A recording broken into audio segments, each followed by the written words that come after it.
beaucoup, Jean-Marc. Alors, les deux derniers orateurs, Michel Vaspart et Annick Billon. Michel. Oui, merci Madame la Présidente, Madame la Ministre.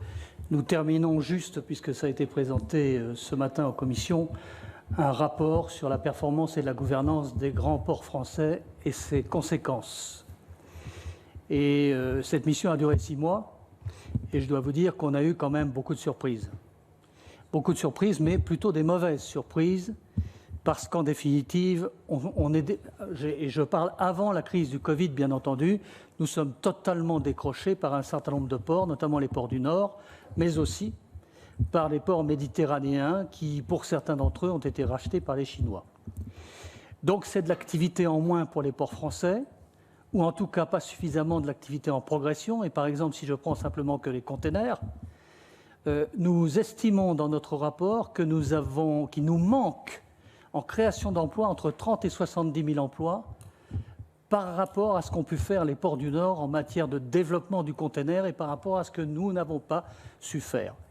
On parle de transition écologique et c'est dans toutes les bouches aujourd'hui. Et tant mieux, mais par contre, il faut s'en donner les moyens. Les ports aujourd'hui, les grands ports français aujourd'hui ont un sérieux problème en matière d'intermodalité, que ce soit sur le fer ou sur le fluvial. Dites-vous bien qu'à Rouen, premier port céréalier français, vous acheminez vers le port de Rouen des céréales qui viennent de la campagne et qui sont stockées dans les silos. Ces silos sont desservis par ce que l'on appelle, et ce que Réseau Ferré de France appelle, des capillaires.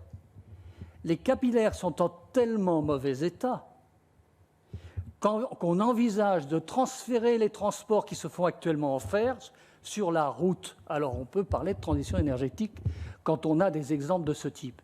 Donc il faut des moyens.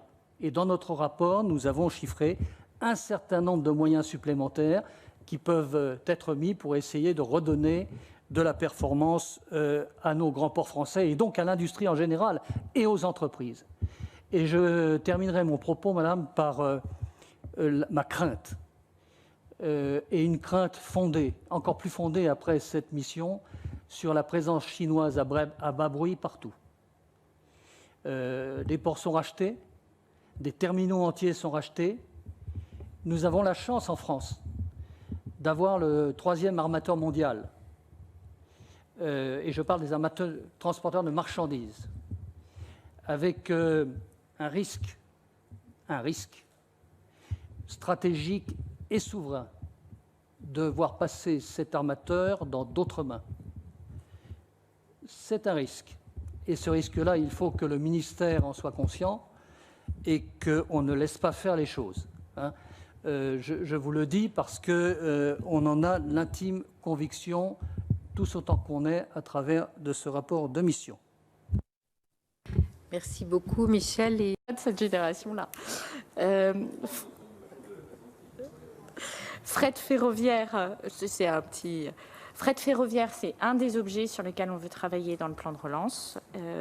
Performance des ports français, il y a une mission qui a été faite par Patrick Daher, Éric Aymard, de grande qualité, qui montre effectivement un écart de compétitivité qui est au moins de 15% avec nos grands compétiteurs. Nous avons mis en place France Logistique et il y a un énorme travail à faire dans cette direction pour réaménager des routes qui soient puissantes, pour redonner la compétitivité au port. Mais enfin, ça commence dans le port. Ça suppose aussi effectivement qu'on ait l'intermodalité, qu'on ait des centres logistiques qu'on regroupe, ce qui veut dire que ça peut sembler contraire à la vision qu'on en a d'un point de vue écologique, mais en fait, c'est plus écologique d'avoir des grands centres logistiques hyper professionnalisés et qui soient bien positionnés sur le territoire plutôt que d'essaimer des petits centres logistiques qui ont des coûts de coordination plus élevés et de rupture. Donc ça, c'est un très beau sujet à prendre. Et je pense qu'Anne-Marie Hédrac s'en est saisie. Je compte sur elle pour faire des propositions et avancer. Et c'est attendu par les industriels, je vous le confirme. Présence des Chinois à bas bruit partout, je prends le point. Je ne suis pas forcément inquiète pour CMA, CGM. Je pense que pour les avoir accompagnés, enfin c'est pas moi d'ailleurs, mais le FSI les avait accompagnés en 2009 au moment de la grande crise et je peux vous dire qu'ils ont une résilience absolument stupéfiante. C'était du temps de Jacques, mais Rodolphe a appris de son papa.